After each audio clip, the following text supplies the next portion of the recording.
Yan, meron po ako ditong baka na buto-buto na may konting laman, ano. Ayan. Pakukuluan po natin at ilalaga na lang po natin siya, no. Ayan, para may sabaw tayo ngayong Sunday. Mga 40 to 45 minutes po yan.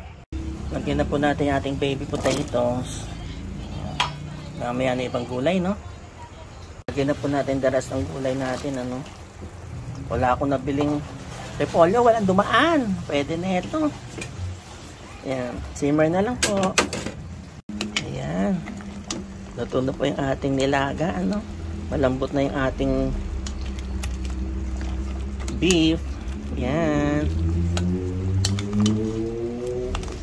Miwalay na nga sa buto, oh. Wala na laman yung buto. Okay, tipan na natin.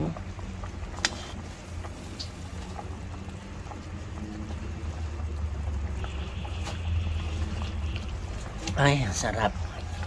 Sarap. Kahit mainit ang panahon. Kaya na tayo mga